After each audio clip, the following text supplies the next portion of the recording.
ఈ టీన్స్ మూవీని అయితే అమెజాన్ ప్రైమ్లో చూడడం జరిగింది. ఇక మూవీ చూసాక మూవీలో 10 నిమిషాలకు ఒకసారి ఒక పిల్లోడైతే మిస్ అయిపోతూనే ఉంటాడు. అలాగా చాలామంది పిల్లలు 10 నిమిషాలకు ఒకసారి 10 నిమిషాలకు ఒకసారి 10 నిమిషాలకు ఒకసారి మిస్ అవుతూనే ఉంటారు. వాళ్ళు ఎందుకు మిస్ అవుతున్నారా, ఏట్రా నువ్వేం చేస్తున్నావు, మధ్యన యాస్ట్రోనాయిడ్ ఎందుకు వచ్చాయి, మధ్యన అంతరిక్షం ఎందుకు వచ్చింది, ఇది ఒక science fiction drama, okay ghost ఎందుకు వచ్చింది, ఇవన్నీ మనకు తెలుసుకునే టైంకి ఆ పిల్లలు ఎందుకు మిస్ అవుతున్నారు అనే పాయింట్ వచ్చేసరికి వద్దురా నువ్వు మాకు చెప్పొద్దు, వాళ్ళు ఎందుకు మిస్ అవుతున్నారు నువ్వు నాకు చెప్పొద్దు, మూవీని ఆపేస్తానన్న ఫీలింగ్ అయితే వచ్చిందనమాట.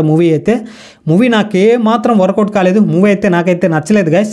లేదు మీకు టైం వేస్ట్ కావాలంటే ఈ మూవీని చూడండి, టైం పాస్ కావాలంటే వేరే మూవీని అయితే చూడండి.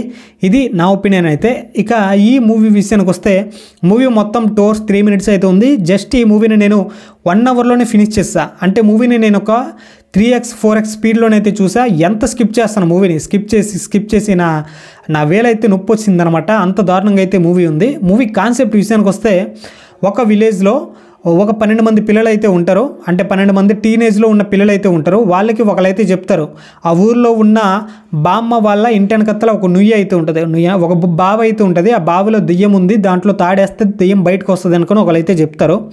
దాన్ని ఇన్స్పిరేషన్ తీసుకొని మన పిల్లలైతే ఒక 12 మంది ఈ బావిలోకి వచ్చి దాంట్లో తాడేస్తారు. తర్వాత దెయ్యం బయటకు వచ్చిందా లేదా, అసలు ఈ పిల్లలు ఎందుకు మిస్ అవుతున్నారు అనేది రేమనే పార్ట్ మొత్తం మీరు చూడాలంటే ఈ టీన్స్ మూవీని అయితే ట్రై చేయాల్సిందే. నా వరకు మీరు ట్రై చేయొద్దు అని నేనైతే చెప్తాను.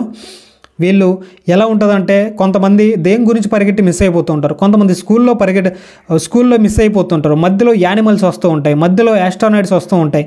ఈ క్లాసులన్నీ మాకు ఎందుకండి, మేము మూవీ చూడడానికి వచ్చాము, ఏదో ఒక మూవీని అలా రాసేస్తే అయిపోద్ది కదా. ఒక సైన్స్ ఫిక్షన్ మూవీ అన్నావు, దీంట్లో గోస్ట్ ఎందుకు యాడ్ అయింది, దీంట్లో క్రైమ్ ఎందుకు యాడ్ అయింది, దీంట్లో ఎందుకు జనబోతుంది, ఇవన్నీ మాకు అవసరమా బొక్క.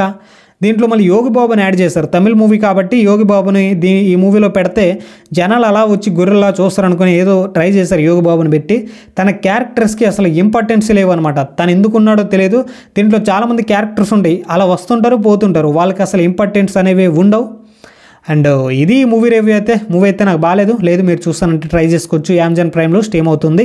అండ్ ఇటువంటి మరెన్నో వీడియోస్ కోసం మన ఛానల్ని సబ్స్క్రైబ్ చేసుకుని వీడియోని అయితే లైక్ చేయండి గాయ్స్.